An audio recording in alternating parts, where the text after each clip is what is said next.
இன்னைக்கு மேடைக்கு முன்னாடி இருந்து பேசிட்டு இருக்கிறதுக்கும் முன்னாடி உள்ள மாதிரி இதே ஒரு இடத்துல உட்கார்ந்து படிச்ச பையன் தான். கேரோட CEO சொன்னார், எங்களுக்கெல்லாம் சொல்றதுக்கு யாருமே இல்லை, அப்ப நீங்களாம் நீங்க வந்திருக்கீங்க, யாருக்குமே சொல்ல முடியல, அதனாலதான் உங்களுக்கு சொல்ல வந்திருக்கோம். ரொம்ப யோசிச்சு உண்மையை சிரிக்கிறாக்கா, வேற இடமே கிடையாது, இதுதான்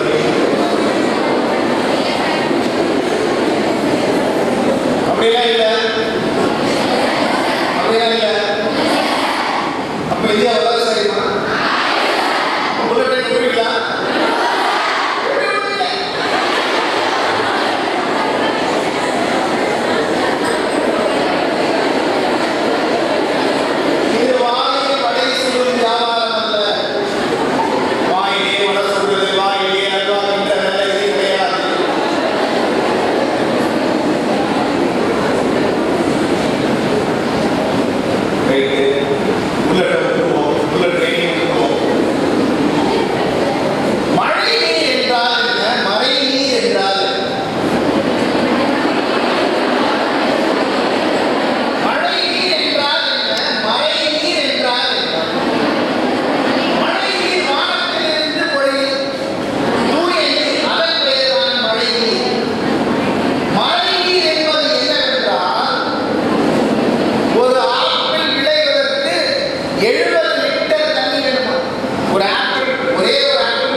முக்கியமான ஒரு விஷயம் சொல்றேன். இதுவரைக்கும் கண்ணீர் விட்டு அழுது கொண்டிருந்தோமே பெண்களே, எங்க அப்பாவுக்கு ஹார்ட் அட்டாக், எங்க அம்மாவுக்கு கிட்னி ஃபெயிலியர், பல வியாதிகளுக்கு இதெல்லாம் என்னால் சரி பண்ண முடியல. There is a company which introduce organ transplantation of hearts of kidneys, of livers in America, not in India. அந்த கம்பெனியோட பேரு ஆர்கனோவா. தொழில்நுட்ப புரட்சியில் சிறந்து விளங்கும் 4 கண்ட்ரி சொல்றேன். America, Japan, Germany, Russia. ஏன் இந்த லிஸ்ட்ல இந்தியா வருது? அவன் உற்பத்தி பண்ணி பொருட்களை வித்துட்டு போயிடும், நம்ம வாங்கிட்டே இருக்கோம். கடைசி வரைக்கும் நம்ம பிரிட்டிஷ்காரருக்கும் அடிமையாக தான் இருந்தோம். இப்பயும் அடிமையாக தான் இருந்துட்டு இருக்கோம். இனி இருக்க போறோமா? இருக்கக்கூடாது. அப்ப அதுக்கு என்ன பண்ணணும்? நீங்க ஏதாவது விஷயத்தை கண்டுபிடிக்கல, கண்டுபிடிக்கணுமா வேணாம்? நீ இருக்கிறதே வந்து ஒரு 10 ஆண்டுகள் மட்டும்தான். இவங்க எல்லாரும் முன்னாடி தைரியமா ஒரே விஷயத்தை சொல்லிடுறேன். ஏன்னா இது சொன்னாதான் ஆச்சு. ஏன்னா இவங்க யாருன்னு எனக்கும் தெரியாது, அவங்களுக்கும் என்ன யாருன்னு தெரியாது. இந்த உலகில் ஆண்களை விட பெண்கள் தான் புத்திசாலிகள்.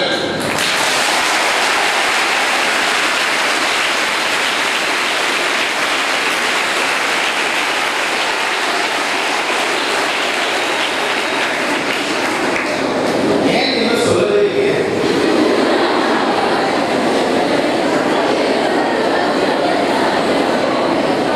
அதுக்குள்ள என்னென்ன கிளாஸ் ஒரு 15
இன்னைக்கு கடைசியா ஒரே ஒரு வார்த்தையை சொல்லி முடிக்கிறேன்.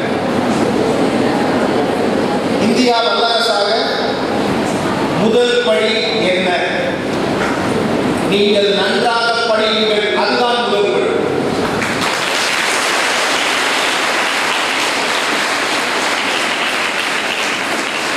இந்த படியை ஏறுவதற்கு ஏதாவது நீ கண்டுபிடி, ஏதாவது நீ கண்டுபிடி, அதை கண்டு நீ படி, பிறகு கண்டுபிடி.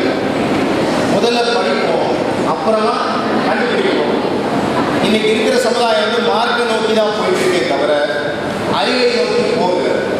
நம்பர்ஸ் எல்லாம் வந்து மேஜிக் நடக்குதே தவிர அறிவாற்றலால் அல்ல. ஒரு மருத்துவத்துறை போறதா இருந்தாலும் சரி, பொறியியல் துறை போறதா இருந்தாலும் சரி, எந்த துறைக்கு செல்வதாக இருந்தாலும் மதிப்பெண்கள் மட்டுமே மதிக்கப்படுகிறது, அறிவு ஒதுக்கப்படுகிறது. தொடர்ந்து இந்த அறிவையும் மீறி, படிப்பையும் மீறி ஒரு செயல் இருக்கிறது என்றால் அது ஸ்போர்ட்ஸாகத்தான் இருக்க முடியும்.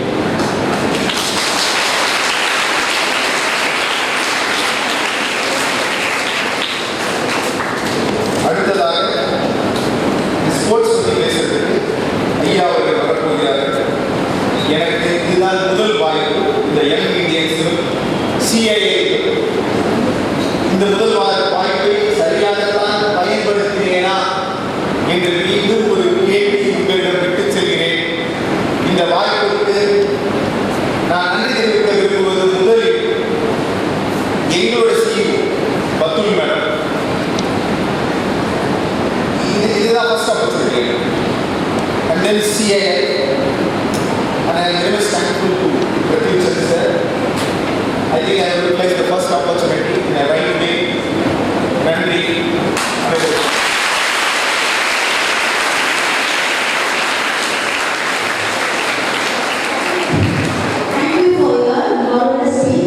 எங்கள் மாணவர்கள் ரசிக்கும் விதமாக அழகாக பேசினதற்கு மிக நன்றி. இந்தியாவை வளர்ந்து நாடாக ஆக்குவது நமது அனைவரின் கடமை என சுட்டிக்காட்டும் என்றும் நாம் நாட்டை வல்லரசாக ஆக்குவோம் என இந்த நொடியில் அனைவரும் உறுதி கொள்வோம். Life and time are the world's best teachers.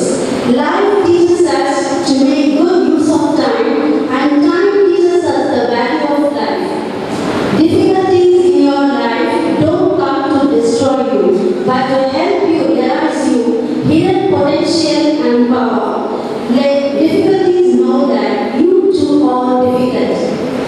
அடுத்ததாக education and sports பற்றி பேசுவதற்கு mister Nallasamy அண்ணாவி, Chief Reservation Supervisor, Indian Railways and Indian Railways Sports and National Coach, அவர்களை அன்புடன் வரவேற்கிறேன்.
வாழ்க்கையில் ஜெயிக்கலாம்,